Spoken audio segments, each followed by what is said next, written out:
Hello, everyone. Welcome to the GLORIO Chat, the best anime podcast on the internet. I think you'll find that that's open to interpretation, Jal.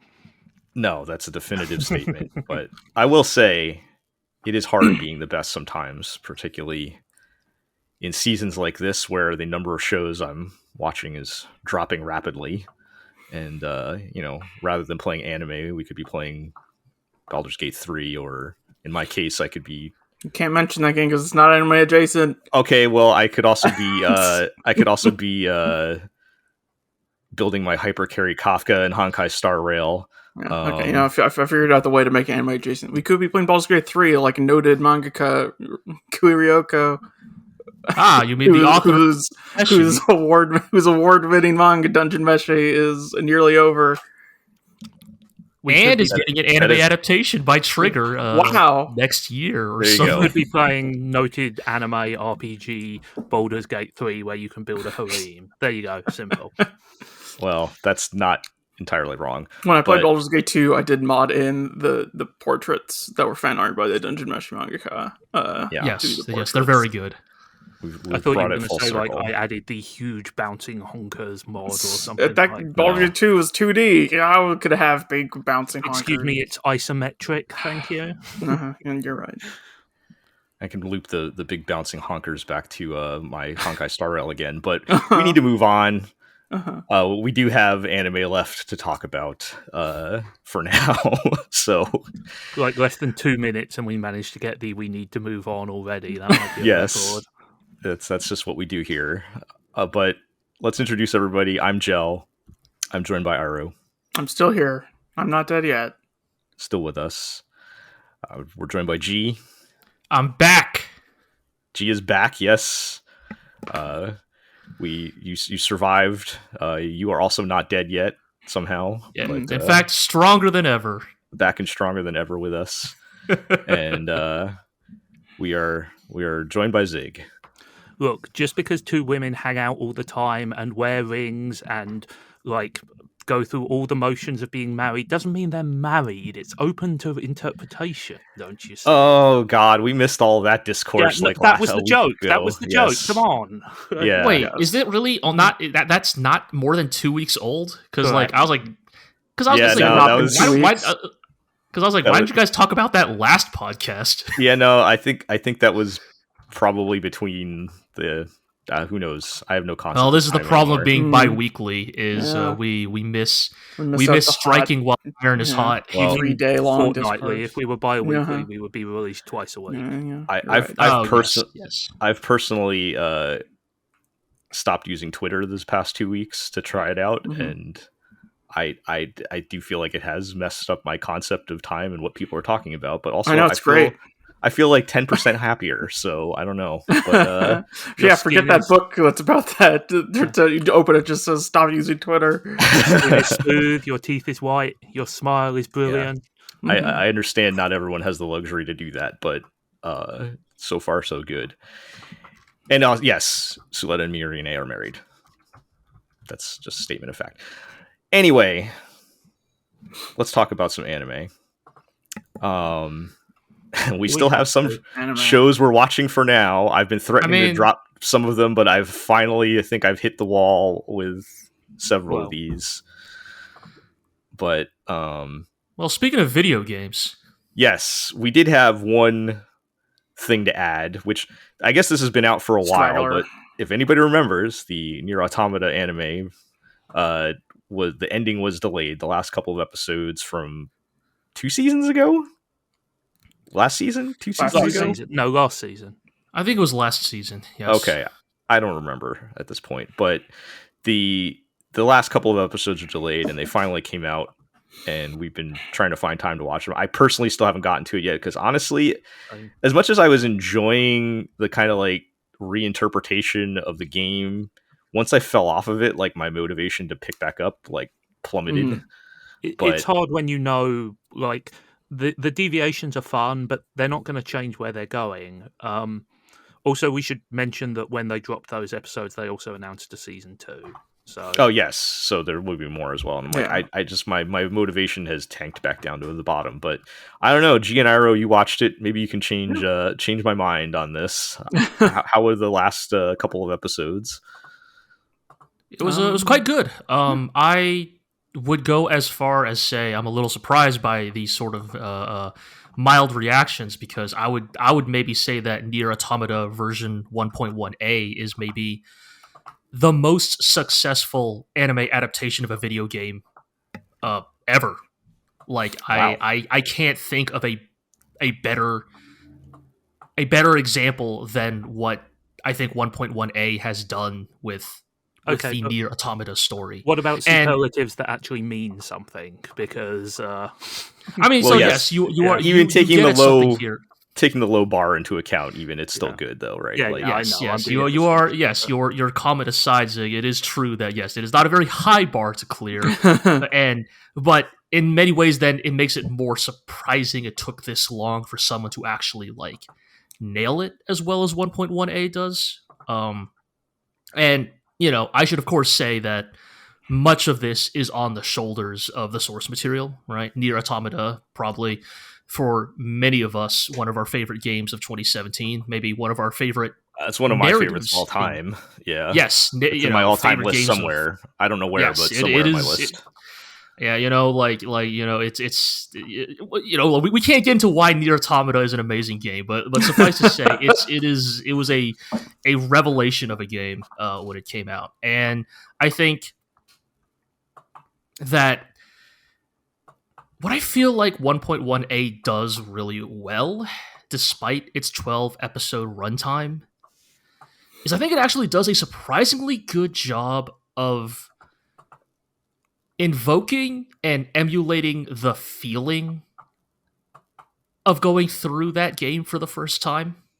Like, there are episodes that just feel like, despite the fact that it's only 22 minutes long, it feels like, oh yeah, I remember the feeling of like this 3-hour stretch of the game where I was running back and forth in the machine village doing side quests, and oh, this robot needs me to find her little sister in the desert. All right, let's go do that. And it's odd that, like, because it doesn't have the time for it, of course, right? It's 22 minutes versus a game that's like dozens of hours long at the very least. But I would say that as somebody who has played NieR Automata in the last month or so, there's a lot of time in that game where you are moving from location to location. Like, I wouldn't necessarily call it padding, but there is a lot of breathing space. Right, that's video games, right?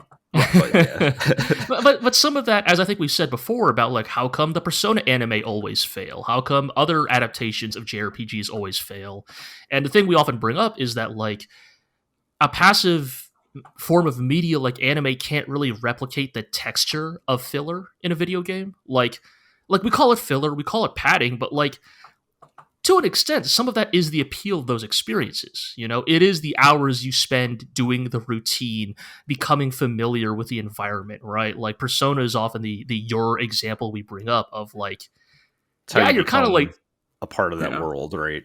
Yeah, it becomes home, right? Exactly. It in a way that only time and repetition can create. And I guess like I'm just like even ignoring just the like interesting twists that it kind of introduces to the narrative, I just think as an actual adaptation of NieR Automata, I consistently came away surprisingly impressed by it. Like for how rough that first episode is, for how like the CG and like kind of it's almost like starkly like one-to-one adaptation of those opening hours of the game. Like for all of our issues with that first episode, I really do think it like comes together as a pretty solid adaptation of that story by the end. I mean, I don't think that first episode is awful. I think it's perfectly competent. I think the problem is obviously that it's exactly what we expected, which was fidelity to the game. And obviously in the subsequent episodes, we saw that they were interested and willing to sort of tack on their own mythology there. One thing I will ask is, So you talked a little bit about like how they've done spins and deviations on some stuff. Has there been any hint at all that this might be kind of an in-universe meta-narrative? You know, kind of like the Rebuild of Ava thing, where it's like, oh, actually, this is happening again in-universe as well. Because that was something I was interested whether they would try. I think that's still open to happen. Like, Sure. I don't think anything has happened that Right. has like discounted that Yeah. necessarily. And obviously, I have no strong opinion on whether it needs it one way or another. I was just interested because obviously the NieR games are known for a certain level of meta narrative regarding, you know, the fact that they are games and there are things happening outside those games. So I was interested to see if they were going to try and play with the medium in the same way there. I think at this point, like, the way I feel about a lot of the changes is that they are interesting diversions in the river, but the river is still, at least up till the 12th episode that we watched, it is still flowing broadly in the same direction. Like, there are interesting, you know, like, probably like the one example that, you know, we'll bring up here that like fans of the game will understand is Eve is the machine sibling who dies first, and Adam is the survivor, the older one, the one with the glasses. And I'd say there are some interesting things that are explored with that because, like, you know, they do pay lip service to this idea that something has fundamentally changed, that now it is the older sibling that has survived rather than the younger sibling. But also, he still goes sicko mode and attacks, you know, the android settlement by the end of the 12th episode. Right. So, you know, it's like... I think that, you know, those minor diversions are all that we really need to keep our energy focused on something, though, right? Like, you know, it's not necessarily a question of turning the whole cart upside down, you know, but doing enough things to change and add intrigue to make it worth the while to see the story unfold again, rather than just play again. And for me, I also appreciate it wasn't even just changing things that happened, but the presentation. They're not trying to present it like a video game; they're presenting it like an anime, right? Like they're like the way that your perspective on the story is presented, the way it looks like an anime. It doesn't look like they're trying to make a video game. Yeah. I forget. Did the Pearl Harbor episode happen before the break? Yeah. Oh, okay. So we've already like talked about that. Like, I mean, that is probably like the standout example of like what the anime can do that the video game can't quite, you know, do in the exact same way.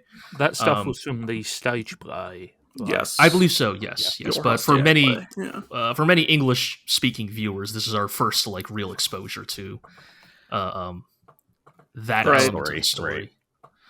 Yeah, but and you know, again, it's like, you know, there's all that stuff, and then there's also just like, you know, Ira and I are watching this, and you know, every 5 minutes we're like, man, remember how good the soundtrack in NieR Automata was? Yeah, I was gonna say, how much of this is also just play the song? Yeah, play the song. You know, play doing a lot of heavy lifting.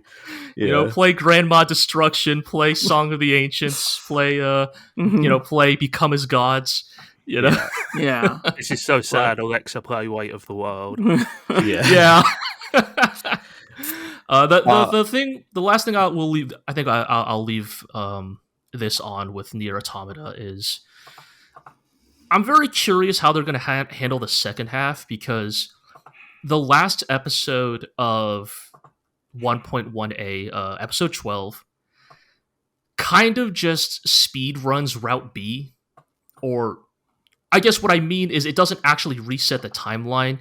It kind of just like quickly speed runs all of the like major plot reveals that you get from Route B with 9S's perspective. Yeah. But like the thing is, the stuff that was during the middle of Route B like was stuff that they were already showing in the anime. Right, yes. Also, I mean, arguably the most important revelation of Route B is also one of the most obvious twists in the game. So. Well, yes.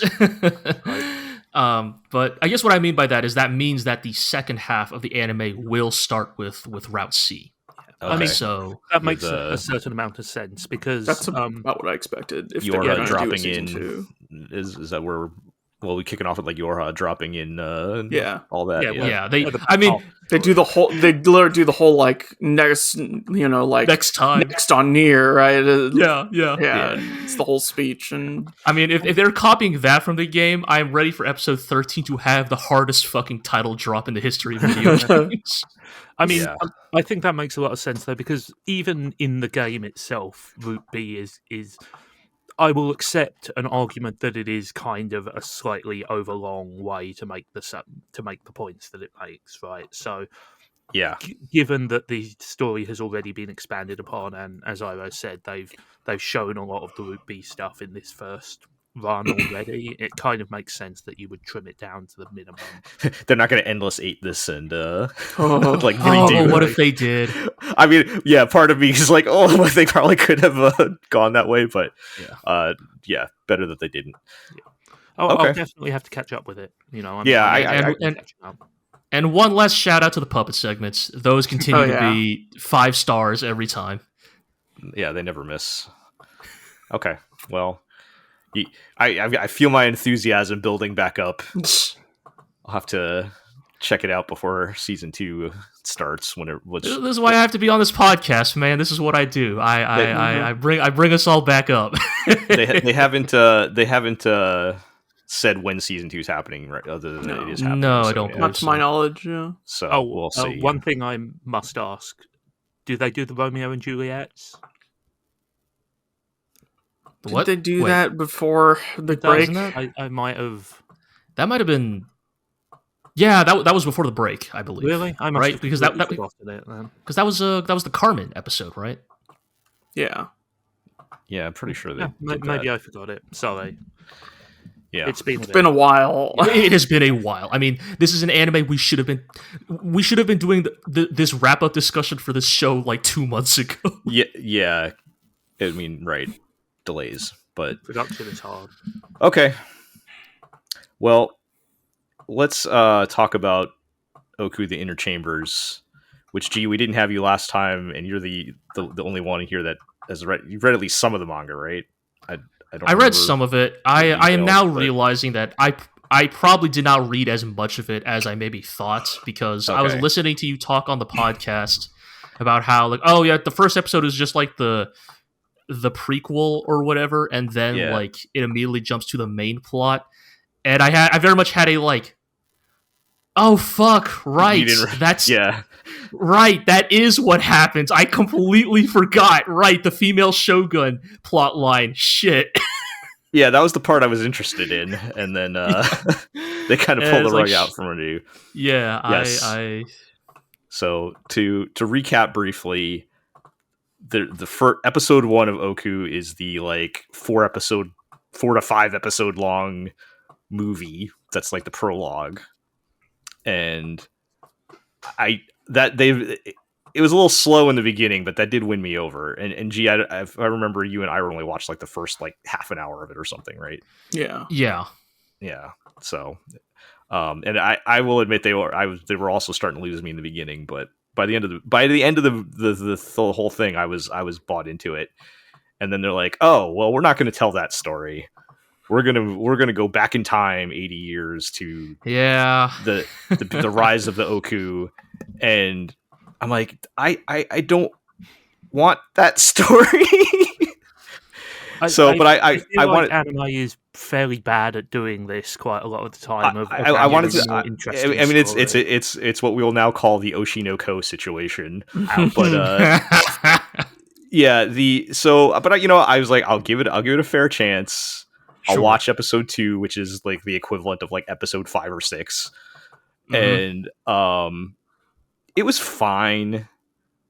I didn't really have any problems with it, but it's just not the story I wanted. It was like it's literally going back to. I guess what they're trying to build up to is there's implication that.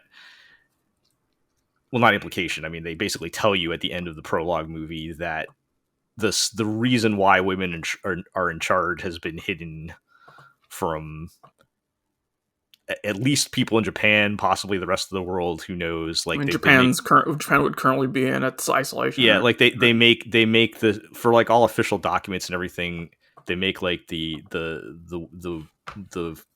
shogun who's a woman has to also have a male name that goes on the official documents and stuff like that. And she's like, oh, this is very strange. Why are we doing this? And then she, you know, goes to starts to uncover the truth. And that's where it kind of leads us to, let's go back in time 80 years to the formation of the Ooku, this, you know, group of, you know, however many men that Right. is ostensibly the, you know, the harem for the shogun, but, you know, ends up holding all kinds of, you know, political influence and whatnot, as you would expect. And I wanted to get more in, and I'm sure there will still be more, some of this, but like the things that were more interesting to me was engaging with the like Court intrigue. No, not even the court intrigue, but like the I guess societal and social implications Right. of Right. swapping, you know, Mm-hmm. taking, you know, most of the male population out and you know, putting women in charge. And like that, those aspects were a lot more interesting to me than the court intrigue stuff, which was fine, but like you could do that in any setting, right? Like you have this hook that's unique, and I feel like going back to like the men's perspective on it, it's like it just feels very weird to me. I get where you're coming from, Jel. It's a thing of like, even if like the episodes that you've been watching are not like outright bad, you have been given like I was chance sold one to look. thing. Yeah. You were given the chance to be sold on something, and then they pull, you know, as you say, they pull the rug out on you, and in some ways that can almost be more disappointing. Yeah, I ordered a steak dinner, and they brought me like chicken out, and I'm like, the chicken's fine, but like, yeah, it's Is the author by any chance? What was that?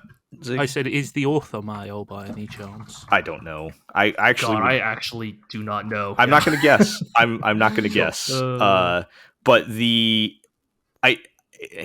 not going to guess. I would not be. The mangaka's a woman. Okay. Yeah. Okay.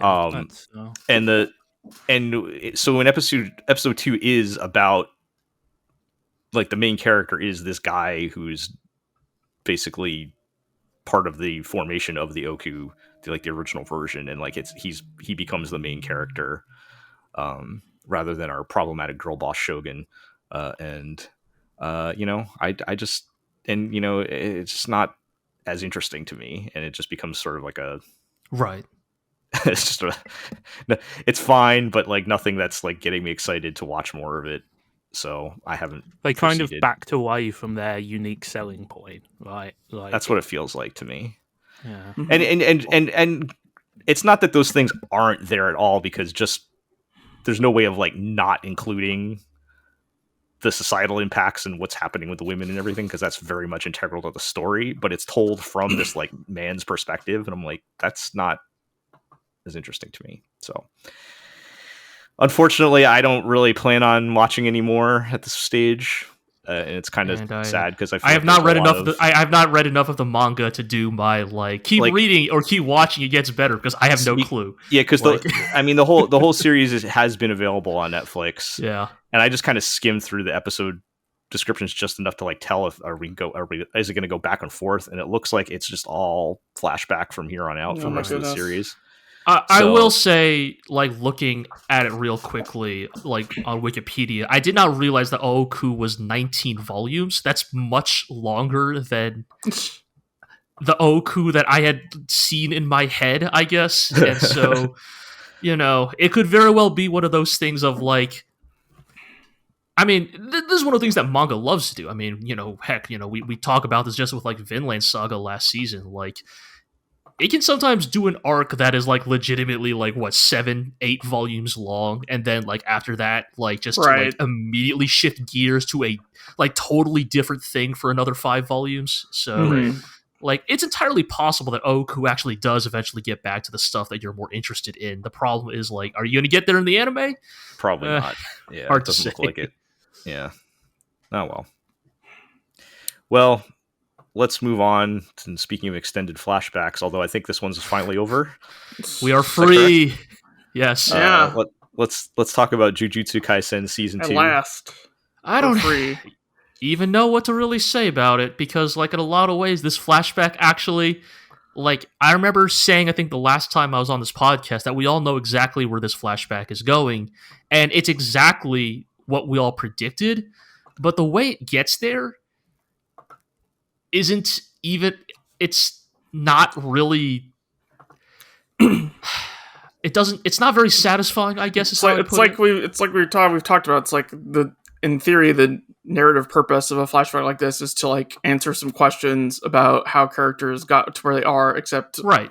those weren't questions we had in the first place. Right, like it's meant to like give characters path. I mean, for better or worse, right? A flashback is an easy way to give a character pathos when you don't really have the time or the narrative cannot support like their perspective in the current day. You know, like I mean, this is like again, like we often bring up the Kakashi flashback, right? How did he get the Sharingan, right? And the problem with Jujutsu Kaisen, right, is so we have. Oh, let me remember. Okay, it's Gojo and Geto. All right. Okay. So just to recap real quick, right? Gojo and Geto are like part of their like Naruto 3-man squad. And so it's not really even a 3-man squad because the obligatory girl on their team is like purely a healer, and I don't even like. I kind of struggle to understand why she gets introduced to this flashback because we all thought, oh, she doesn't show up in the current day. She's dead. She's not even dead. She just doesn't get screen time. Wow, Which is that's even even worse somehow. It's really weird. Like I thought, oh, okay, her death is going to be what kicks off their like schism. It's like not even death of some new character, right? Like yeah. So also, it's like not even that much of a schism. I don't know. It's right. So like the long and short of it is also Geto, the guy who's like the villain in the current day, because of the death of the vessel, the girl who they were protecting. Yeah. After that big fight, which again, admittedly, very impressive looking. Yes. Mappa. I would not say the best here. fight of Jujutsu Kaisen like some have, but no. I mean, there was no boogie woogie involved. How could it be the best? But I guess the idea is that after failing to save this innocent girl, he kind of goes full, full nihilist, full misanthropist, right? Just like, what is the point of like protecting people? Because he was the more, he's the more idealistic of the pair at the start, and so I guess the intention is to like, because he was so idealistic, when humans failed to meet those ideals, it sent him down. The backlash was even greater, right? His Gojo was disappointment already in a humanity. jerk, so he was not to affected. be fair, that's only a plot that's been done 10 million times. Yeah, before, right. And so it's like, right. So that's the and thing, like right? I think there's a way to like still do that with pathos, but like because I didn't care about this information to begin with, there is no pathos. It's such a cliched plot that like these days you kind of like to do it these days. I would argue you kind of have to underplay it a little, and so making it the focus of a whole flashback arc doesn't really sound like that. No, really. Especially with a villain that we don't know that well, right? Because I think this type of reveal can work if you have a very well-established villain with a very well-established personality. Because then you get to have fun with the twist of look how good of a kid he used to be before all of that. Yeah. But we barely even know the villain in current day.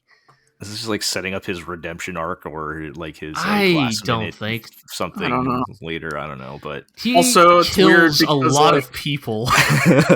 Also, it's like it's weird to do this also because remember this show fucking started with the whole you have a demon inside you thing? Yes. Yeah.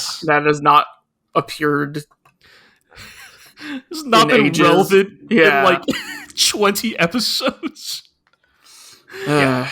I mean, here's the thing. Like, we eventually grew to, like, really like Jujutsu Kaisen's vibe by the end of the second core, but I will continue to maintain that Jujutsu Kaisen is maybe one of the, like, rockiest of the big hits at Shonen Jump in terms of you can really tell that the author was really scrambling in these early stages to figure out the vibe of the story, and right. you know, like, again, even this flashback blatantly feels like, oh shit, those characters really blew up in a way I didn't expect. All right, flashback time. Yeah. I mean, what's You the know, betting it also. that... Oh, go ahead. I was just going to say, what's the betting that not Dead Girl and some other characters from this flashback will show up in the present at some point in the yet to be determined future?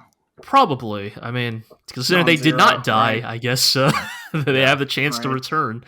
The flashback also shows us how Gojo gets his fucking stupid, overpowered abilities. Frankly, Gojo's powers, I feel like if I try to like think about them clinically, I end up in a King Crimson-esque, I don't understand how your powers work. So It's so dumb. I just defaulted to it's bullshit. It's just Kind of. he can do anything. I mean, it just shows up and wins, right? Like it's It's just an Right. I win button, but it's not even like a fun I win button in the way that like All Might showing up in My Hero Academia was. Like somehow, ironically, him just being literally anime Superman is more hype than right. a dude whose powers can just do anything. Well, it's because, as well, in My Hero Academia, All Might is, you know, they sell him as an idealized hero. They sell him as a larger than life character. So when he shows up, it's not, you don't really care so much about the mechanics of the fight as you do about the character impact, Right. And Mhm. it just sounds like that. Again, I've not seen it, but it doesn't sound like the guy you're describing has that sort of aura about him. No. Well, Really. according Maybe to they the fan intend him base, to, yeah. It's like fan base loves this dude. yeah. So I think that's the only thing we have to state, right, for people listening, is also, like, Gojo is a very popular character. It's just that he's not as bad as Bakugo, but it is a Bakugo-esque situation of hugely popular with the fan base, does absolutely nothing for us here on this podcast. Just, yeah. So the flashback is over now, though, right? yes. Finally. Back in action. We're back in modern day. The best part of the last episode is Nobara for like 3 seconds. Like Right. she's just there and does something. She just acts like a shit heel for like 5 seconds, and it's like, thank God, we're back. Yes. Finally. That's all I ever wanted. Back to the good parts. Yeah. So I don't know. We'll see, I guess. Yeah. I was coincidentally there is a Jujutsu Kaisen Grand Blue Fantasy collaboration going on right now. I did see you post about that. We have got to get all the big shonen names into Grand Blue somehow, and right. yeah, and I mean, story-wise, those things are always, oh no, we've been isekai'd into the Grand Blue world. Let's help the Grand Blue crew until we can find our way home. So that doesn't matter, but we did get some sick Grand Blue style art of. Has any characters. of these collab crossovers in any gacha game ever had like any pathos to the story whatsoever? Like, I don't. is it even possible? Yeah, you're not that I kind of can asking remember. a lot for like a I know. commercial. I guess Yeah. I guess this just the story of any given gacha game doesn't have any pathos to it. I will continue to maintain the one and only good gacha collab that legitimately like gave pathos to the characters, asked some interesting questions about both properties, and concluded in a way that felt like legitimately thematically cool and appropriate. Oh, I know where you're going. Yeah. Is the Girls Frontline Cross Valhalla collaboration, which is actually like, I'm not even joking. Like, like you should look it up. Just like maybe like look up like a playthrough of the Valhalla collab with Girls Frontline, because it legitimately feels like a Valhalla Gaiden chapter. Like it's written like surprisingly closely in tone with the original work. I mean, I've been waiting for those goons to put out Nirvana for ages now, so it's so good. Like I still can't believe to this day, like whoa, this actually feels like Valhalla. Yeah. But oh my just there's also some extra anime girls with guns here. Sure. Well, all right, maybe I'll check that out. I will say, so in the Grand Blue collab here, they chose to make, sometimes they like just pair characters up as one character in the like mechanically speaking. Mm-hmm. So they chose to put Yuji and what's the other guy's name? Megumi? Yes, as one character. Sure. And they put Nobara and Maki as their own Alright. character. Hell yeah. Yeah, and I'm like, yeah, they know, they understand. Just put the good characters over here. Yeah, they understand what's going on, and you can see they have who's the big buff kid that's Toto. yes, Toto and Gojo are the summons you can get, but Sure. and Sure, okay. Even Gojo's art looks cool. I'll admit, like I just love the Grand Blue art style. I mean, yeah. Grand Blue, it's a game. It has a lot of money. They can afford some very good artists. They have very good artists, so Yeah. I always remember when they did art of the Cardcaptor Sakura characters in the Grand Blue style, and I was like, this is deeply uncanny. It's not bad, it's just really weird. Just Yeah, like to they- see them in that style, Yeah, rather because than the Grand usual. Blue has like a very detailed, highly complex art style, and Yeah, but they always like preserve like the same basic form of the the character, Yeah. right? So if you get like Cardcaptor Sakura, where it's like very round, kind of cute faces and stuff, and then you put like it was a little uncanny. put it very that way. detailed Mhm. folds in the clothes and stuff like that. It's it's very weird, but I love it. I think it looks cool. But yeah. Anyway, Okay. here's my final question on that. Can I just skip the flashback and start watching now? Probably. I don't know. Yeah, honestly, like you're not missing much. You're really not. Yeah. Right. I mean, it sounds like there hasn't actually been much in the present day yet. It was just like, No. No, Yeah, and just also I think it's on break for like 2 weeks okay. or something. And So maybe I can just pretend the first like 5 episodes or whatever didn't happen. didn't happen. Yeah. We'll see. All right. Let's move on and talk about Undead Girl Murder Farce, Yeah. which I've actually, we've been talking bad about this season. This is not a great show, but I've been enjoying it. I feel like it's maybe I have too. I feel like think it's it's gotten way more fun since they've moved to London, and it has gotten a little bit. I feel like it's gotten like Once they- 5% better each episode, Once right? they've dumped in the 12 pack of his public domain characters, Yes. and Just- stirred just- it up. Tear open the booster pack of Yeah. like 19th century public domain figures. Like, oh, I'll trade you my foil Sherlock Holmes for your entire like Arsène Lupin set. It's I would like to point out, I think it's very funny that even in the 19th century, apparently Arsène Lupin can still do the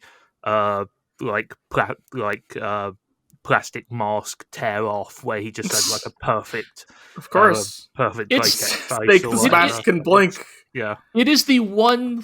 It's like the one concession that I'm glad they actually kind of embraced, right? Because like, obviously, especially in Japan, when you hear the name Lupin, you are thinking of Lupin the Third, right? I mean, yeah. And- The joke I made was that he should have just looked like Lupin the Third, Right, like, just right, That that- I art feel- style juxtaposed. with- Yes. I would have loved that, but I think that if you're gonna have like your one little like, all right, we know what you all think of when you hear Lupin. Mhm. Like, yeah, give him the masks, right? That is like one of those iconic I mean, Lupin things. I would say in general the character acts way more like Lupin the Third than Arsène Lupin. Actual Arsène Lupin, yes, of course. So he Yes. has like As in, he's marble kind of a charming powers. head.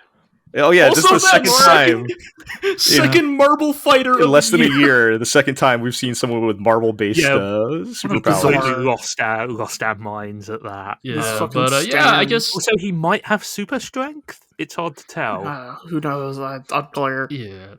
I mean, it's like yes, this just for context, right? So obviously, the premise of this arc has been that Lupin has said he's going to steal the a jewel from fucking 80 Days. From What's his Phileas name? Fogg Yes, Fogg. Phileas and, Fogg. and his loyal butler Passepartout. Yeah. Passepartout, right? And so he's called in all the best detectives, Sherlock Holmes, the headless lady, or not headless lady, bodiless lady. Everybody's here. Two dudes who Um, look like they're refugees from Seraph of the End or something. Oh, Yeah.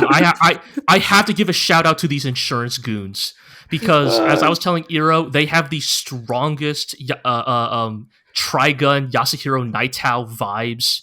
Yeah. Yeah. In terms of their names. The names of the two characters are Reynold Stingheart and Fatima Double Dart.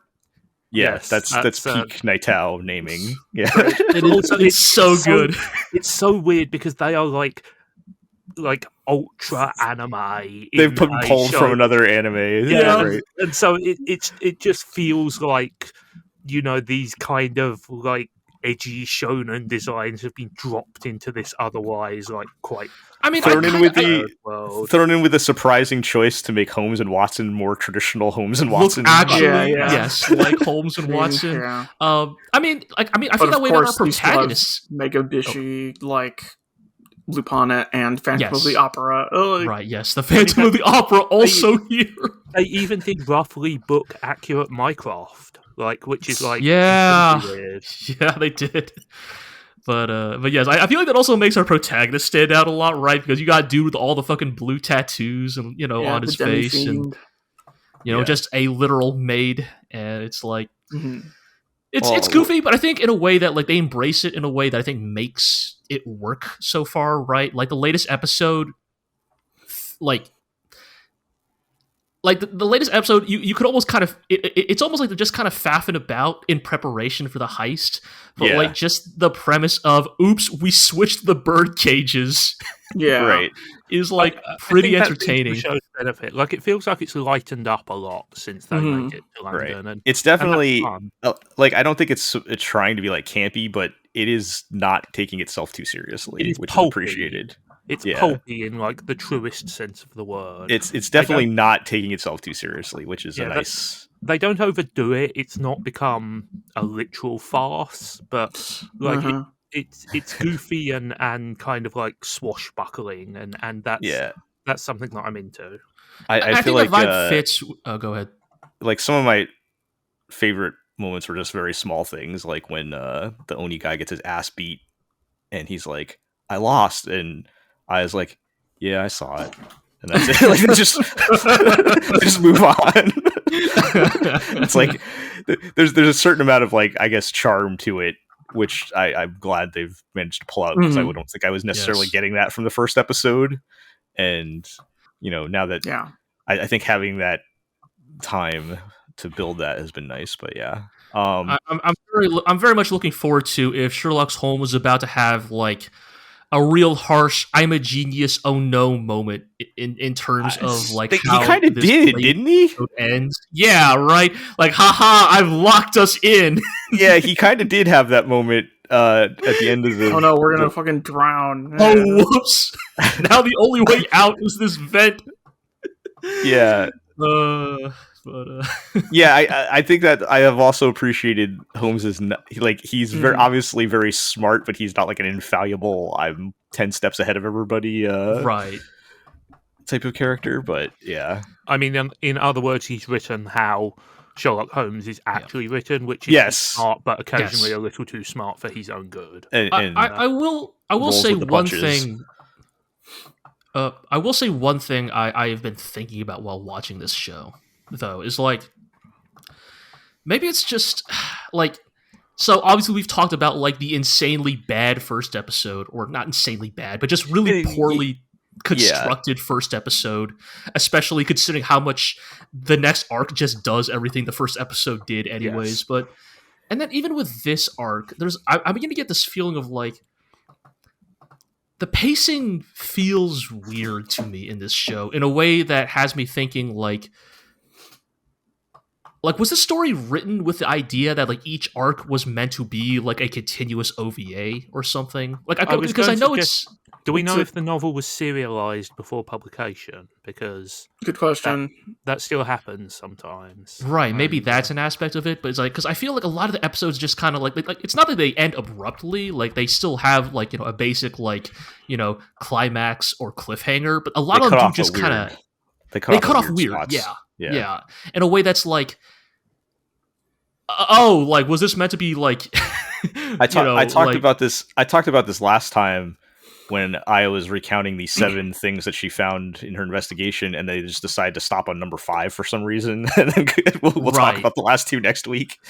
And it's like, it's not necessarily that the transitions are random, but they feel unplanned. If that distinction makes sense, they're not so abrupt and so sudden that you feel like they just cut the tape, but it certainly feels like they are scrabbling for natural points in Yeah, the story. it does sort of just feel to me like they produced these as big block one storyline Yes. and then found spots to cut it.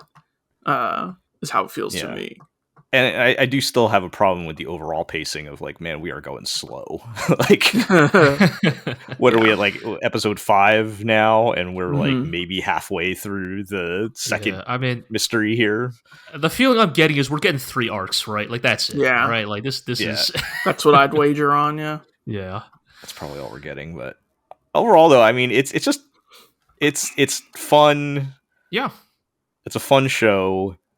It's not amazing or super groundbreaking or anything, but it's got some charm to it, some good vibes, and just a good balance of like, do I dare say cool with like very quirky. Yeah, but because it's not like laugh out loud silly sort of fun, but like I don't know, like I do think there is. I think there is at least some attempt at a cool factor to it. I think. There's that anime theatric like nature to a lot of it, right? Like you have when Lupin infiltrates Sherlock's office, right, and the real Sherlock confronts him, and he just fucking like hops backwards out of the window to the perfectly timed car being driven by the Phantom of the Opera right underneath the window. It's like it's moments like. I do think it's very funny as well that he always refers to the Phantom of the Opera as Eric, and he has to go, please don't call me that. Yes. It's like... Yes. I guess to me, when I'm saying cool, I think of like just generally being effortless and that not taking yourself too seriously. I think it helps that I was talking about before. I think it helps that the production values are good as well. Yeah. You know, it's a nice show to look at, and it helps make the flow of action. And again, I mean, the director, I keep forgetting his name, but yeah, he's a very good director. So like that helps. I mean, I may regret saying this out loud. I apologize if I speak evil into the world and it becomes true by saying it. I think the thing that I've really appreciated about Undead Girl Murder Farce so far is it is a show that is actually taking the advice we have given to many other shows of this same energy and and taking the advice of staying in its lane, right? Like, what was our biggest issue with High Card? Like, instead of the other show pointless Marvel fucking powers. drama when we don't give a shit about. Right. Yes. What was the big issue with an Appare Ranman, right? Similar thing, like we just wanted wacky Wild West adventures, not this fucking like psycho cowboy serial killer story or whatever, Like and not in a good way. It's totally fine to just what's another like Sabakui Bisco, right? We just wanted cool apocalyptic mushroom adventures, not like a really, really shitty villain, also voiced by the guy who voiced the villain in a party. Yeah, I hear that. I hear that guy's voice now, and I'm just like, it sends me into a zone I can't. What I'm getting at, right, is like, I think a lot of these shows that start with these types of vibes that I think we're all kind of into, right, of like goofy, episodic adventure, like adventurous romps, right? Yeah. They always feel that pressure to be like, oh, well, we just can't be that. We can't be just that. Serious. Like, yeah, we need drama. We need pathos, right? And the thing I've sort of appreciated about this show is it's not really that, right? Like, at least so far, right? Like, in many ways... They do have a larger plot lurking in the background. There's like the whole who stole head lady's body, but find Moriarty. Like, it's just that old Moriarty's up to no good again. Right. I don't know. Hanging out with Frankenstein's monster and all that. Yeah. And so it's like I feel like in a lot of ways, I still don't love the first episode, but maybe the first episode being what it is, let us get all of that shit out of the way. So we can just focus on fun, cool adventures. We don't need to we don't need to know about the Aya and the Oni guys swapping spit just get that out of the way. That did happen in the first episode. I completely forgot about that Sure until just did. now.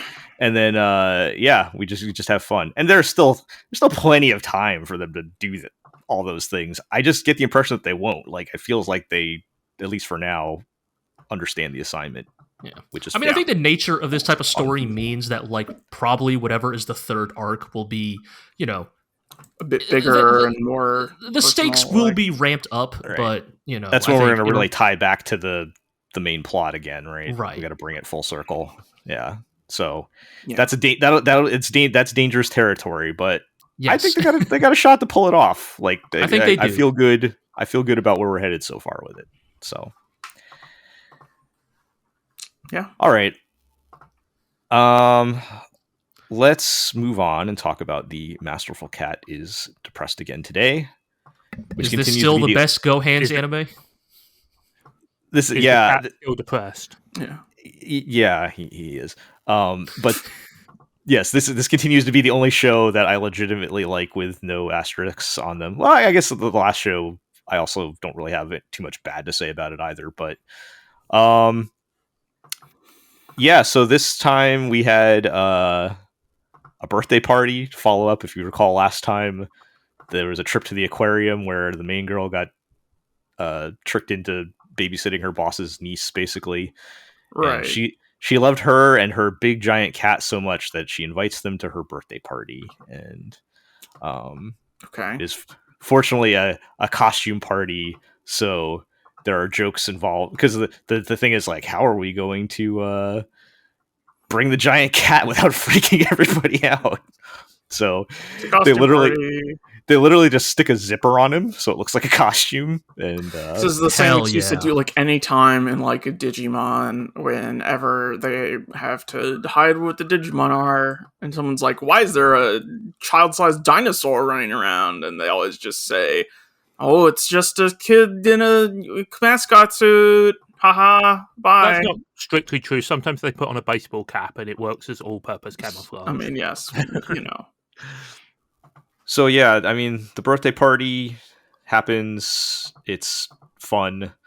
You know, they're taking pictures, and the moms are like, who is this strange person that doesn't talk in the disturbingly realistic cat suit?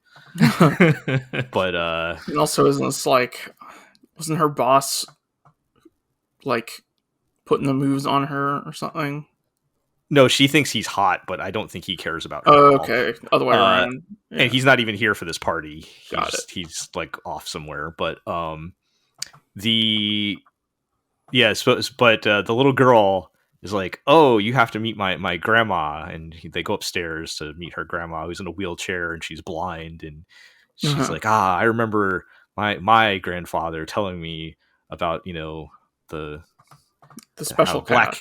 Black cats are lucky, and you have a special cat here, and all that. And they don't get any further into it because I don't think this show has any interest in explaining why he's a giant cat, and that's fine. I prefer it that way. I think I'm not sure you could come up with a satisfying explanation. Yeah, quite frankly, it's not important, right?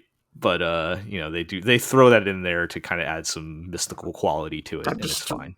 Reminds me of how in Aria, they just, like, mention something about Mars cats being different, and then that's the only explanation you get. It's all you need. Black cats meant to be lucky in Japan? I don't think so, because I mean, at least outside of Japan, they're traditionally unlucky, right? Right.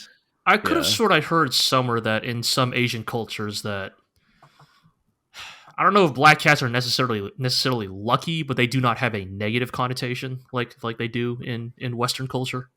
Yeah, I wanted to research. She had a name for it or something that I didn't get a chance to research. I didn't see anything like in my immediate searching, but I don't know if it's something they made up or if it's actual folklore. So there might be something, but at least in my very quick, like 30-second Google searching, I didn't really find anything. But yeah, you know, just adding a little, like I said, you know, sort of, you know, mystical appeal to it. But the latest episode, it's wintertime, so you go through some of the wintertime stuff, like they're arguing over buying a kotatsu, and the cat doesn't want her to buy one because she's so irresponsible. He thinks that she will set herself on fire, Uh-huh. Kotatsu does seem kind of dangerous. If you're very irresponsible and like leaving garbage and stuff under there, which is exactly what he knows she will do, yes. So he's Is he like, speaking to her, by the way? I thought he couldn't speak. no, he's like, he'll like look at he's. It's weird, like they can basically communicate somehow, Yeah, but he right, doesn't he- actually he's- talk. Yeah. It's like Ash talking with Pikachu. Yeah, I mean, it's basically like Garfield, right? Like Garfield Yeah. technically doesn't talk, but John yeah, they always knows know, what they always Garfield's, understand what they're thinking. saying, basically. Yeah, and I feel like- like there's like an incredibly long forum thread about does Garfield talk somewhere on the internet. Mhm. it's always a thought bubble over his head. But anyway, we're getting sidetracked. From our perspective as the viewer, we know what he's thinking because he sees her saying, "Oh, I want to get a kotatsu," and then it goes to the dream sequence where he's imagining her setting herself on fire. So, they eventually work it out where she wins one at the grocery store lottery as a grocery store lottery prize, of course. Naturally. And, it did get fairly dark where like they're kind of having their argument over this, and then he leaves to go to the store. When he comes back, she's not there, and he like imagines that she goes and hangs herself because she can't have a kotatsu. But then he's like, I was like, I mean, they don't show her like hanging from the tree, but they show her like throwing the noose over the okay. the branch, and like she's starting to stick her head in, and then he's like freaking out. Yeah, but That seems a bit of a sudden swerve. I mean, look, Yeah. man, like Sayonara Zetsubo Sensei did this, what, like 10 years ago? It's got to be more than 10 years ago, like 15 years ago or something. Yeah. But yeah, so there's that, and they had another bit where her mom is like asking to see pictures of the cat, and she doesn't know that the cat's huge because the last time she saw the cat, it was still a kitten. Because I don't know if I've mentioned it. He was originally a normal sized kitten when she found him. Okay. So he wasn't like a huge. So and so she thought it was just a normal cat, and then he just kept growing and growing and growing until he was like the size of a bear. So, so they end up having to like, well, the good joke from that. I'm gonna post this screenshot in the chat. I'll put it in the show notes for the listeners here, but for you guys, she's like, can't you just pose like a normal cat and then like I'll just like hold the camera a certain way so you look normal size? And this is his normal cat pose here. It's loading. Mhm. He's smoking his catnip cigar, Sure. Yeah. with it wearing an apron, and What's he got holding under his- his arm? It looks like an enormous Uh, cotton spindle. It's It's like toy, it's right? like it's like one of those scratch toys, Oh, but right, except yeah. normally if you're a normal sized cat, you are smaller than a scratch toy. Right, So like it's yeah, actually making it worse. I So mean, I Look. guess we have our header art for this week. Yeah, look, she just needs to get like the biggest plastic banana she can find on eBay and just Yeah. put it next to the cat. Look, Well- the banana for scale. I'm well, afraid what they bananas are on the moon now. they eventually do the thing where you do the foreground background thing where you try Yes. to make the cat look Forced huge. perspective, yeah. Yeah, the forced perspective, so that she's like, oh no, he's eating me, he's giant, but he actually is giant. Right. And yeah, That's a so fun little goof. so it again continues to just be a fun time all around. I don't really have anything bad to say. And Is there still the patented one insane shot per episode? oh yeah. So there is one thing, and I think sometimes Gohan's does this and sometimes they don't, but I have seen it, I think, in their other shows. The background art, and it hasn't really bothered me up until now, but the background art, sometimes it's hand-drawn like normal anime. Sometimes it's a photo with a filter over it. And then Like normal anime. And then sometimes it's like CG, It's and that's CG, probably right? the Yeah. worst of it. So like in this episode, the cat is like washing dishes, and the sink is photorealistic like CG, and by photorealistic, I mean it's attempting to be photorealistic, right? Like it's Right, it's like Unreal Engine 4. Yes. I was shit going or to say check something. those credits for like an Unreal Engine. right. So there's like the sink and all the kitchen appliances and the counters and everything. The cabinets are all CG, and it just looks really janky. And I think it makes it worse that they only do that like sometimes, and then other times, like when he was at the grocery store, like in the scene before, it's like hand drawn, which I would think you would, if anything, you'd probably want to CG the grocery store, right? Like that's got all the food Seems and like a stuff more you got to draw. complex environment. But yeah, so that's probably the most Gohan's weirdness, and we always get the one shot where they have to rotate the camera for no reason. God. It's just mandatory. I think it's in their contract. It just has to be there, and it's very, very brief, and just the middle of nowhere, like just people walking down the street, got to spin the camera. That's just Gohan's for you. But Yeah. it doesn't feel like it's detracting from the show. It's a fun show that manages to be sweet but not too sweet, as I said last time, and I'm just enjoying that one. My one truly bright spot this season. As opposed to the other show. Yeah, I was gonna say it doesn't bode well for the next show on the list. Then. Which I think I just need to be done with the vending machine show. The gimmick has run its course. Please address it by its full title. Reborn. Meant Reborn as a vending machine. I now wander the dungeon. Yes, that's the full title. They're not even really coming up with. I guess my last like source of entertainment out of this was like, what kind of wild things can you do with a vending machine in a fantasy setting? And they're not even really doing that. Like in one episode, there's this bit where this rich girl wants to take Boxo to this like inventor competition to see who can bring the most amazing magical invention or device or something. And so she brings Boxo, who is amazing, but somebody else has brought a full-on like human automaton that seems completely like self-aware and everything. Is it a pretty lady? What's that? You guys both said it at the same time.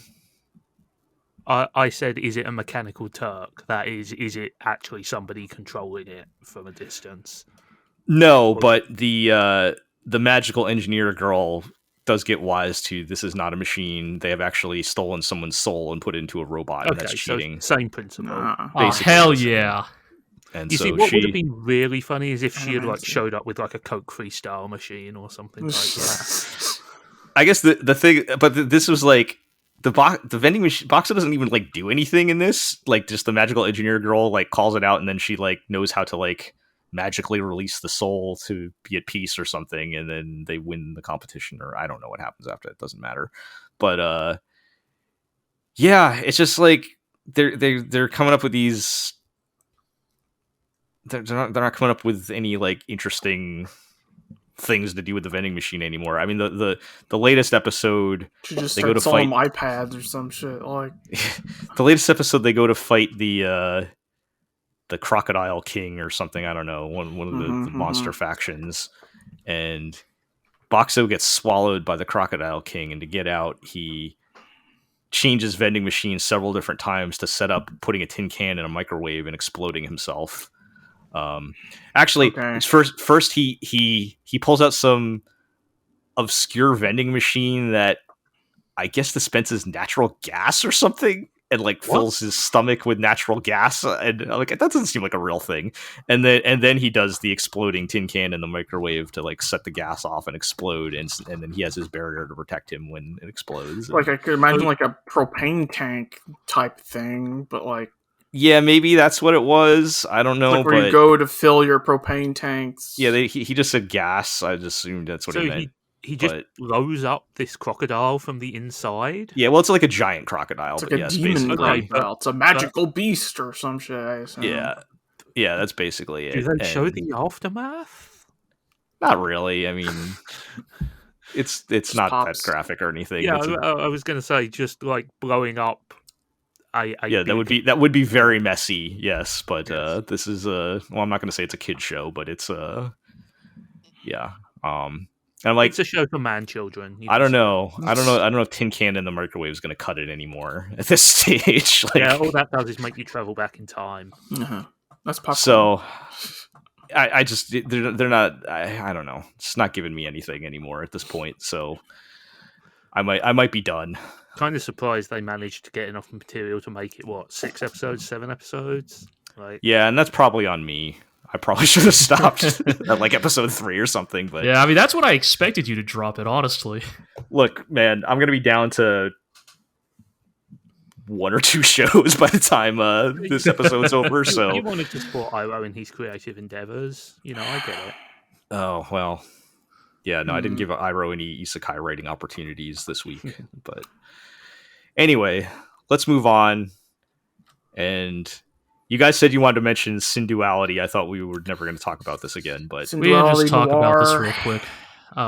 So you guys should not have invoked it. I didn't invoke it. I specifically did not invoke this creed because I thought maybe I could get away with just quietly dropping this show. But then, Iro, you said the show is not worse than Kyokai Senki, a show we watched to completion. No, that's a terrible reason. That's a terrible reason.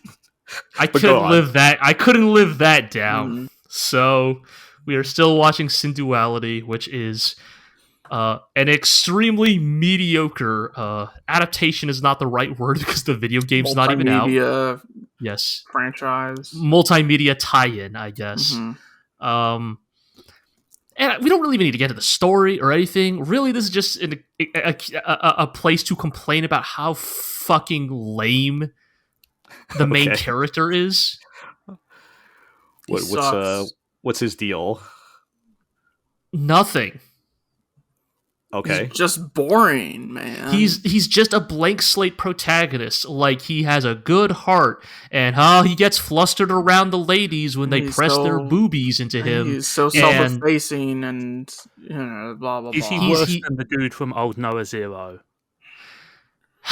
So the thing about just like an empty void of personality. Yeah, so the thing about Inaho from Old Noah Zero is I fucking hate that archetype. Like, I cannot stand that archetype in any anime, and to have that be the protagonist was especially galling. So that is why, like, I have very strong animosity for Old Noah Zero. Here's the thing, a type, right? Even just bringing this up, Zig, has made my heart rate go up. That's how much I don't like Old Noah Zero and its protagonist. I'm sure that's why Zig brought it up. Yes, I mean, I brought it up because I hate that dude, and none of that. Not even that for Synduality. Like, Synduality's greatest sin is it's fucking boring. Like, the protagonist has the most basic of desires, the most basic personality. He's like a generic, helpful guy who sometimes doesn't believe in himself, but when he needs to help out his friends, he finds the willpower to fight on. And it's like Robo Waifu can pat him on the back and say, And the Robo Waifu is, of course, like the emotionless style Robo Waifu, which like to be clear, that is not the standard in this setting. Like, there are multiple members of the cast who are also like, android people, and like they all have personalities. Like, it's not just a haha robot girl thing, it's just specifically the robot girl that is tied to our white bread protagonist.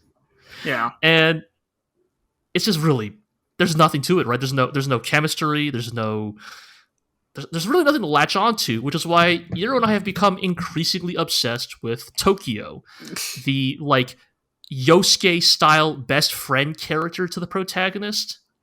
Okay. Who is just a cool fucking dude. Like, this is some like Cooler Daniel shit, because like he just does.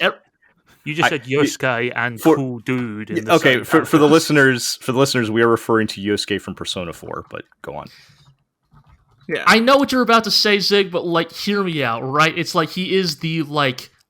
He is. I mean, like, he. I guess maybe he is more like the Kamina, like older brother, but like a brash, kind of like a dirtbag, or just who gets into trouble all the time. But he's like reliable. He'd buy cigarettes for you. What? I said he'd buy cigarettes for you. Yes. Tokyo would in fact buy cigarettes for you. Tokyo, in the latest episode, Tokyo wakes up in the morning. right after a scene in which a female side character sees Kanata, the protagonist, sleeping with his robo waifu in a suggestive position that was caused by anime hijinks the night before. Of course. And it causes a huge misunderstanding, kya, hentai, etc., etc. Wah. This is all happening, and then we cut to Tokyo waking up in his room, hearing all this. He's like, man, those kids sure are going at it, huh? All right, well... And his butler robot dresses him. And he literally says, well, time to go to the bar. Time to go drink He it. just woke up. After he just woke up, yeah. That's pretty good. You're saying the most aspirational character in the show is a functional alcoholic. Yeah. And, like, he's here's the thing. He's probably not actually that good of a character, but in a show like this where our other option is fucking plain rice. He's the only source of personality. In the Like, land of the blind, the man with one eye is king. You know? Like, his mech is called John Gasmaker. It's like it does cool fucking skating tricks. Like in the latest episode, they're fighting these like mono wheel aliens, and so he just does some fucking Zanskar Empire. and he does. I shit you not. He does some Dante Devil May Cry shit where like he fucking grabs one and rides it for himself and like does cool tricks with it while shooting the other aliens. And it's like about Dante from the Shin Megami Tensei series. Yes, that Dante. Yes. very same. And like there's a scene like in an earlier episode where like they show that someone is really rich by ordering a raw fresh carrot, because in this Instead universe of the food printer. right, every food is all printed because I guess the world it can't sustain agriculture anymore or something. And so this lady being able to afford a carrot is like the sign of like, you know, high society. And so she eats the carrot down to like the last piece, and you know, it was like, does anyone want this? And you know, to mock the pores, right? And Tokyo just walks up and puts it in his mouth. He's like, hell yeah, dude, free food. It's like free carrot. Yeah, and it's just like, I guess. So you're saying he should be the main character? Yes! He really should! He has a personality. Yes, he has a personality, which is a lot more than our protagonist has. And that's it. That's the end of the rant. It's just... That's it. The show's... There's nothing else. Yeah. Like, the mechs are okay. Like, they do some cool tricks, you know? Like, a mech in the latest episode did some wall running, you know? You know, that was kind of badass. They've got goofy names. Yeah, you know, like you know, to give you some other mech name examples other than John Gasmaker, there's Daisy Ogre and Glenn good. Shinobi. Those are pretty good. Yeah, there's a quality like Pacific Rim. Yeah. Maybe not quite that tier, but in that neighborhood. No, not quite. But I'd hang out with Glenn Shinobi. If I ever make an anime, I want to have a guy who's just like a regular ass ninja and name him Glenn Shinobi. It's Yakuza side story. Yes. Yeah, a guy that shows up in a Yakuza side story, right? All right, well, condolences then. Carry on with that, I guess. I guess we will. I guess so. It's more than I will be doing with Zom 100 Bucket List of the Dead. I'm done. I'm out. How bad did this get, Jill? So nobody else watched past episode 3? Am I the only one? No, I after watching episode 3, which I don't remember if we talked about on this podcast or not, I decided it was good. We did. I don't remember. Maybe we did. So, his buddy his best friend shows up. Yes. Yeah, we did. Comedian. We did talk about that. Okay. Yeah, so I didn't watch episodes 4 and 5 are out. I did not watch episode 5. So none of you guys watch this. So okay, I'll try to go off, man. I was told that a flight attendant was involved. Yeah, I think they mentioned that at the end, or the title of the episode is like flight attendant or something like that. Sure. And there's so everything that I hated about Zom 100 has culminated in this episode, because it's like, oh yeah, on main dude's zombie bucket list, one of his, which is like 90% boils down to talk to a pretty girl. one of them is wine and dine a flight attendant. Whatever, man. If that's your I guess. thing, I never got the flight Sure. attendant thing. That's one of the lower tier fetishes. But I think it's in the same like family as the maid thing. But anyway, he wants I feel like it's the kind of fetish that like if you're like a 50-year-old dude. I was gonna say that's like an old man thing. Real old man Back thing, when yeah. like flight attendant was a much more prestigious Glamorous. sort of profession. Yeah. But so they decide him and his buddy are just bumming around playing video games on the roof, and they decide he wants to get a bigger TV because another item on his bucket list is play video games on a giant widescreen TV. So they very foolishly go to the underground mall, which is the last place you should ever go in a zombie movie. And they find unless you're Frank West. They find a small group of people that have been holed up down there, and they're freaking out because they're running out of supplies or whatever. And of course, 4 of these 5 people are flight attendants that were stuck when their flight got canceled during the apocalypse. And they're all, I think it's 3 of them, not 4 of them. There's 4 people. 3 of them are flight attendants, and then there's this one just scared middle-aged man that's down there with them that got stuck down there. Can you guess which one's going to turn into the zombie first? I'm just saying. It's if you've got the 3 cute girls and the scared middle-aged man down there, it's pretty much writes itself. So how much how much implied sexual violence occurs in an episode like this? Okay, so they do manage to generally avoid that, although his buddy does sleep with one of the girls. But no, that's not what I mean. You know what I mean. I mean when the girls get attacked and eaten by the zombies. You know what I mean? So like their clothes get torn, does somebody's boobs get bitten? They do up the fan service in this with there's a lot of skin in this episode. Not necessarily while they're being attacked, but just in general, because it's supposed to be sexy underground times stuck in this place with some hot flight attendants. It's so warm down here because all of our infrastructure engine's broken. And they don't pull that card. I'm kind of surprised they don't. But the flight attendants are like the hot older one who is obviously gets drunk immediately. The also hot younger one that sleeps with his buddy, and of course the youngest, cute sort of shy one that the main guy takes an interest in, and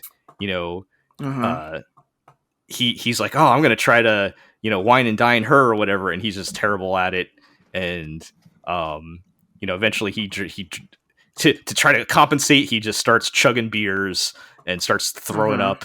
And he feels immediately connected to her because she pats his back while he's throwing up in the bathroom, and he's like, hey, do you have a boyfriend or whatever? And won over by his goofy charm. And she's like, I do, but she does have a boyfriend, but she's still, he doesn't care because she's being nice to him, and they have a heart-to-heart about how she was ready to quit her job, but she always wanted to be a flight attendant when she was a kid, and he's like, you should never give up on your dream. And she's like, yeah, you're right. When I get out of this, I'm going to be the best flight attendant, just like I always wanted to. And then they all get eaten by zombies. Yeah. And wow. Of course, the main guy and his buddy, the middle-aged guy the middle-aged guy reveals that he was secretly bitten. The classic.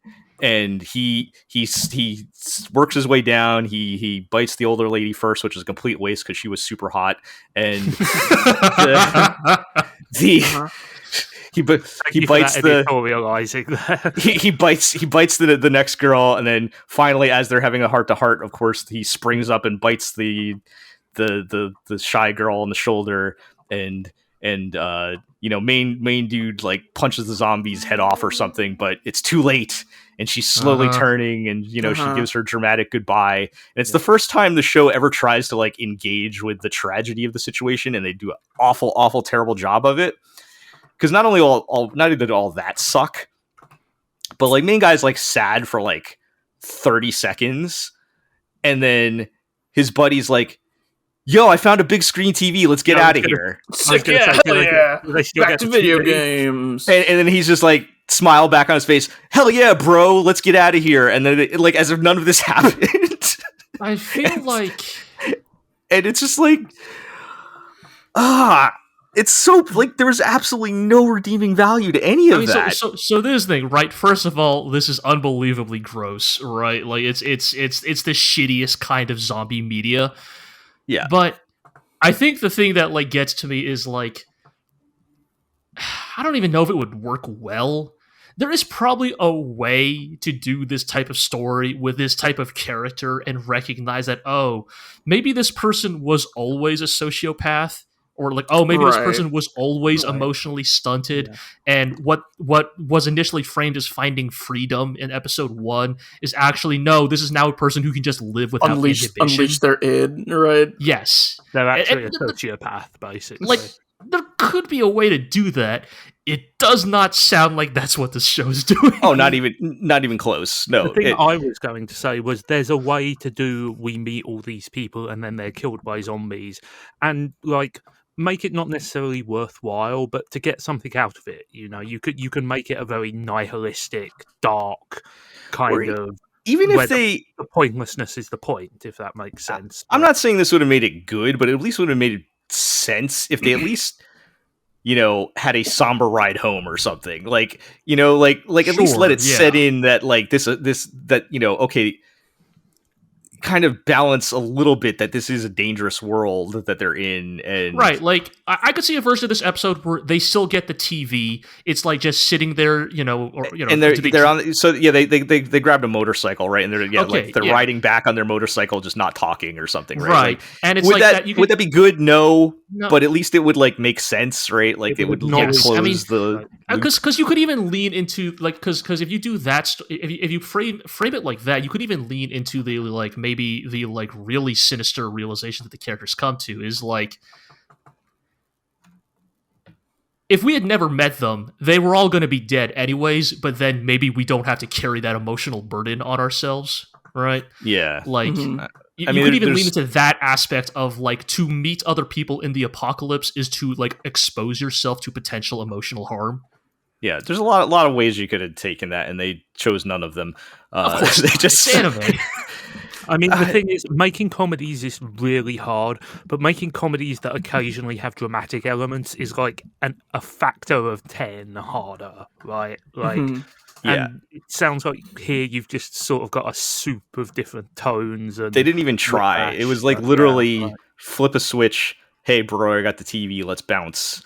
And we're back onto playing video games. It ends with, and like I assume there was not even any like intentional whiplash to that moment either. No, right? No, it was just like, I mean, like without wishing to get too much on your high horse, it also just speaks that these women were just a plot device to like. Oh yeah, there's plenty of that in there too. And this man, like, and that's part of the like. That's going all the way into my whole problem with his list and his character anyways. Like so much of that is driven by Conquer Woman, right? Like just in terms of we introduced these female characters and then fridged them in the same episode just to check a box on his list, right? And it's that part of it. Yeah, I mean that's the act. That's probably the worst part of it, right? Like that's the more sinister kind of underlying, part of it, but. Yeah, all of it just bad. I'm done. I can't keep doing this to myself. I didn't even make it until the blonde booby lady shows up. I don't care. I'm sure they would have treated her with a huge amount of respect. Well, according to the OP, she will be part of the party. So but yes, I don't know. It's so disappointing because I think the show had a lot of potential to be like the show this season, and I haven't checked recently because I've been off Twitter, but the I announced today the next episode is delayed a week. Yeah, but I think it's very popular. Like Yeah, among I'm sure the it I'm is. sure it is. among the the masses, but You could just say the anime crowd. so we sound like a total elitist asshole here. The but, unwashed masses. Look, man, if you're going to compare me to like the vast majority of anime fans, I'll happily be an elitist asshole. Quite frankly. yeah, so it's just a lot of wasted potential. Yeah, it's a shame. The show still looks pretty good. I still like the style and everything, and I think I get the feeling that's what most people are seeing and kind of willing to put up with the fact that it's kind of bad, but if you give it any critical analysis whatsoever, it's just like I think that completely worthless. there's a really good black comedy in the premise, but Yeah. black comedy is tricky and doesn't translate well, and it doesn't seem like they're even trying for that. Really. Yeah. If you want black comedy, watch Hina Matsuri. Just gonna throw that out there. Is I that, unplugged that's show. the one you go to? That's the first one that came to mind. I was thinking All of right. Not like Dorohedoro where they kill people for fun. okay. I probably would have gone with the aforementioned Sayonara Zetsupo Sensei. Sure. Okay, it's not the blackest comedy. I was thinking of Anzu being homeless. That whole sequence. Okay, as I yes. often do. That's pretty dark. Yes, fair enough. I'd also just want to plug that show because I haven't plugged it in a very long time. And Dorohedoro as well. Yes, another great show. It also has zombies in it. Yeah. One of the better, more creative implementations of zombies. Oh but man, you yeah. can go watch that on Netflix. Anyway, that's kind of it for the new shows at this point, and Yeah. a lot of these. I know I'm dropping a couple of these, so I think we finally hit the question of is it time to hit the backlog? And Might be. I did start watching one thing, and I'm not sure if I'm going to continue.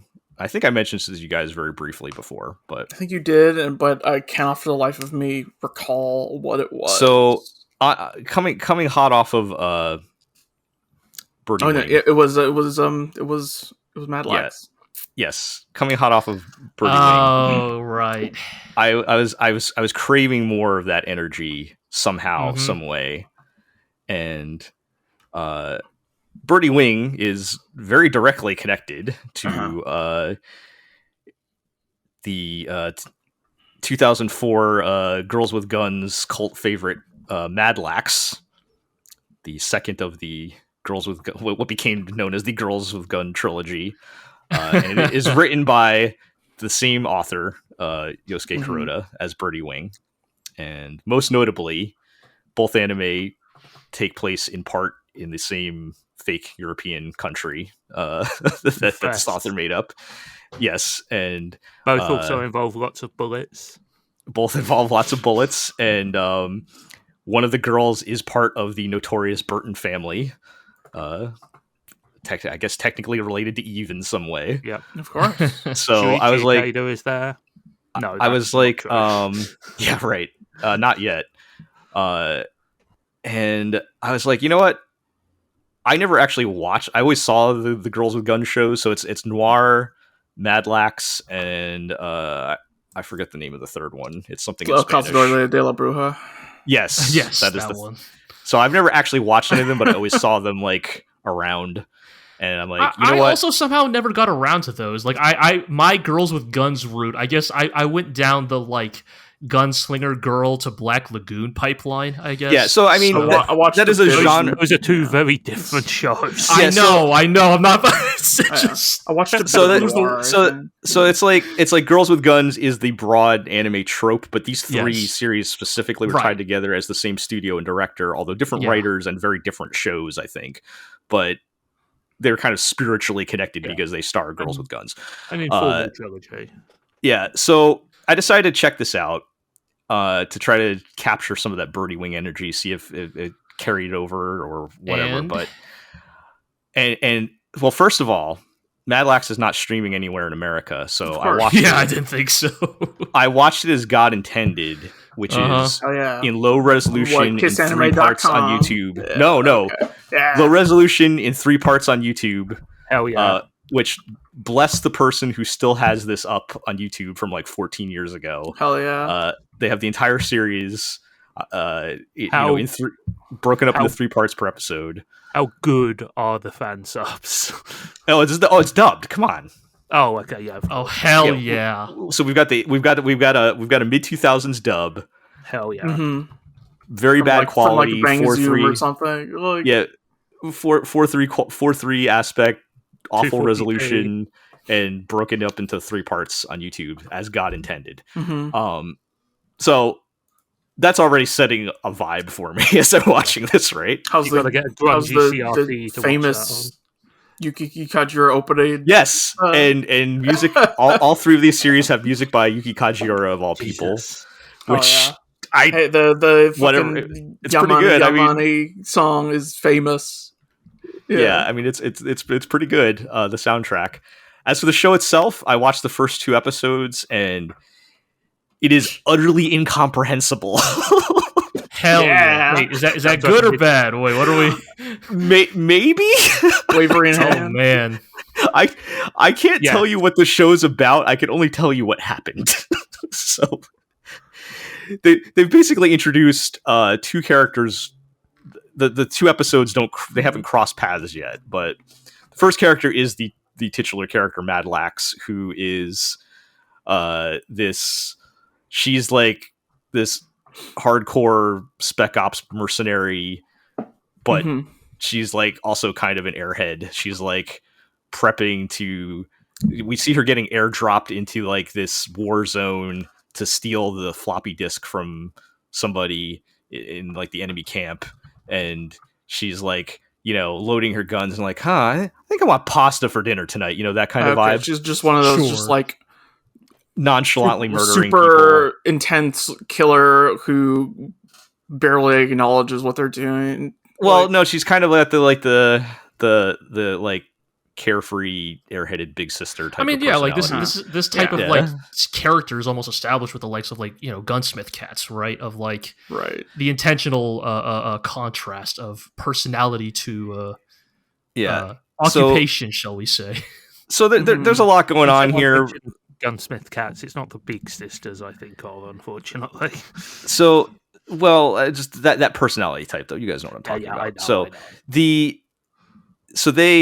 She has to sneak into this camp to get this guy who has a disc. There's a lot of things going on. There's like refugees and stuff, but to narrow it down, she has to get into the camp to get this guy who has a disc, and he's being held prisoner in this enemy camp, and she gets him out, and she kills a bunch of dudes, gets him out.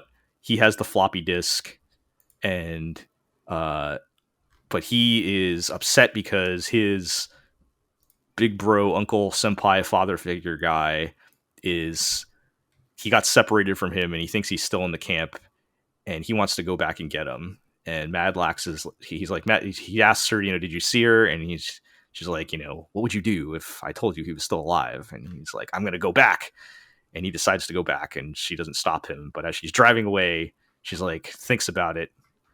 She's like, yeah, I bet. And she doesn't say anything, but she decides, I'm going to help him out. And when she does decide, she takes her backpack, pulls out an evening gown.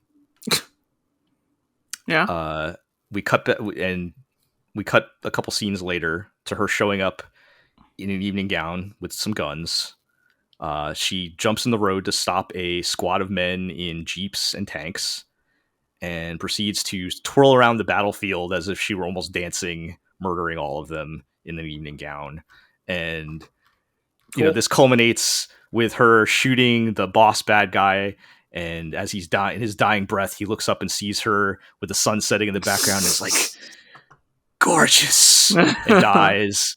And she finally, the last bit, I don't even know how to explain this. She puts her pistols down, picks up an assault rifle, and embraces it as if you would embrace a lover. Mm-hmm. With the barrel pointing over her shoulder, and pulls the trigger. which proceeds to shoot down a helicopter. Fuck yeah. Sounds good. This just sounds like a Schwarzenegger movie. Honestly. Maybe anime was just built different back in the day. Maybe we were too harsh on it back then. We should have.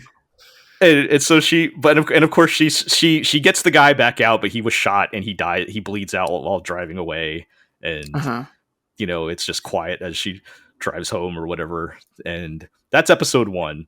Episode 2 goes a completely different. I think we're in what's the country? Nefrese.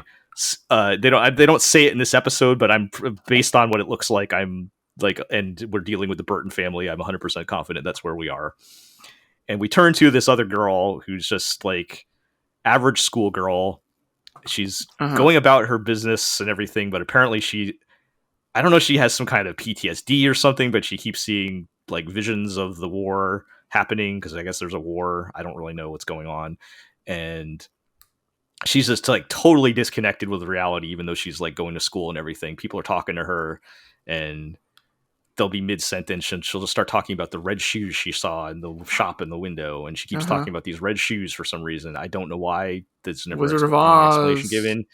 And she's talking about how it's going to rain later, even though the skies are perfectly blue, and everyone's like, what is this girl talking about? And I don't know what's going on. Like she gets picked up by this woman who claims to be her old neighbor, but she thinks she's working for some shady organization, and then the girl just leaves later, and I guess she has, and then it gets really weird toward the end. I'm not going to lie, Joe. Even your like potted explanation is kind of confusing me at this point. That's because this is all I can tell you is what I saw in the episode. They're not connected or any. They don't explain any of this. Toward the end, they just randomly cut to a scene of some dude with a Phantom of the Opera mask, playing around with some relic that he drops and breaks. And of course, the girl goes home and shuffles through her things and pulls out a like ancient looking book that's covered in blood and says, "This is a gift from my father." And then like the episode ends. As she's reading the book, the Yuki Kajiura music comes in to make it more spooky. And I have no idea what the hell happened. I mean, just back in the day, your guess is good as mine as to what was going on with any of that. Anime was not as heavily concerned about exposition or making sure you understood what was going on. Sometimes, I feel like a lot of older anime was just willing to say, "Hey, are you down with just good vibes?" Or no, I take that back, not good vibe, just vibes, just. Yeah. Like the only connection I caught, and maybe I'm just dumb and missed a lot of it, but I was just like, I have no idea what's happening. When she was talking about the rain, the very last shot, I think, was showing wherever Madlax is. It was started raining there. So like maybe she knows what's going on in the war or something. And I don't know, man. I'm reading here that the writer said he was frustrated that his project before working on this was canceled, so he decided to put in as many things as he could think of in Madlax. Oh, hell yeah. As possible. Yes, a well-refined creative process. And also that most of the show's unusual plot twists were thought of when he and the director were drunk. Yeah, that was all this time. Yeah. That checks out. That checks out based on my experience. Do I want to watch more? Maybe. It sure was. It was fascinating, I guess. For science, Joe. I can't. I had no idea what was happening at all with any of it, and at least it made it interesting, I guess. But that was Madlax. I know I promised you all I would watch Vinland Saga, so as penance, maybe I will also try to pick that up. Well, that's only if you watch Vinland Saga in 240p and every episode is split into 3 parts. I'll take.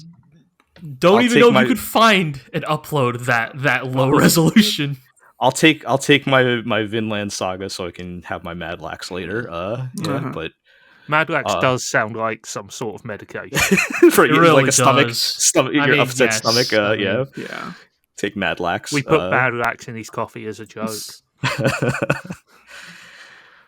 So yeah, that's where I'm at. I don't know if you guys are watching any more backlog stuff that you want to talk about, but we may be coming down to that in the I think in the near maybe future. we could save some of that for another podcast, especially if many of the shows that we even mentioned this week aren't going to be there next week. I guess we could just say, of course, that NieR and I are just continuing to slowly chip away at the Plugging Tomino along. the power trio of Dunbine, Elgheim, and Zabungle, and that they all continue to be entertaining, but also deeply fascinating to look at in hindsight, especially with the knowledge of like what is to come for Tomino's career, where he goes as a creator. All of these are pre-Victory Gundam, right? They are all pre-Zeta. Pre-Zeta, right? Actually. This is all in the gap between. Yeah, it was which Gundam Ideon, Zabungle, Dunbine, Elgheim, Zeta. Yes, so like there are interesting things to see there, right? Like especially like because Elgheim is the Tomino anime that directly precedes Zeta. In fact, it is well known that Tomino sort of gets distracted and abandons Elgheim in the second half to focus all of his efforts on Zeta. My understanding is some of the ideas and designs come across as well. Yes, and especially and designers. Mamoru Nagano did the mecha design for both Elgheim and Zeta, and not only can you see the lineage of that his very unique approach to mecha design, but also you can see some of the creative like fissures that begin to appear between those two. Yes, main highlight noted that Nagano was not happy about towards the end of Elgheim. Yeah, and continue to not be happy with Tomino in Zeta as well, and because not until they worked on Brain Powered together did it was it mended. Yeah, they'll turn separated.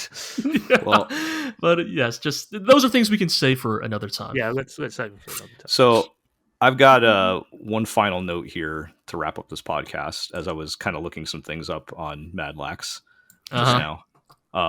Do not take more than 200 doses a day. Again, these three series were is same director, music by Yuki Kajiura, and they were done by the same studio, which is B-Train. And apparently, B-Train did Spider Riders. Yeah, and bringing it back. Right? Yep. We always have, it always comes back to Spider Riders. Now we just need to find a link between Madlax and Legends of the Galactic Heroes, and we'll be golden. Well, there is political conflicts going on apparently, but I just couldn't explain them. They also did what the heck, like they did a bunch of fucking working like shit in the aughts. Yes, B-Train was very active in the early 2000s. So, do they still exist? No, I think they've been. They haven't put anything out. IG. Probably. So, yeah. All right. Well, I think that's as good a place as any to end it. Let's move to our housekeeping. You can check us out on the glorioblog.com, and you can follow us on Twitter, I guess, if you want. Quote unquote Twitter at the Glorio blog. I refuse to call it X. Yeah, because that's fucking stupid. Stupid. Like in our YouTube videos for the podcast, when we have like our Twitter name at the bottom, I will not change the little bird. Yeah, the little bird will stay there. You have my full support. Yeah, and I will try to occasionally just post things now, since we can't post automatically when things go out. But we're still there. Still on co-host at GLORIO. I haven't put anything there either. I'm very bad at social media, folks. But we're there, and you can follow or subscribe to the podcast on iTunes, Google Play, Spotify, Amazon Music, Podbean, Stitcher, and of course YouTube, where you can like, comment, subscribe, ring that notification bell, and tell us why we're wrong.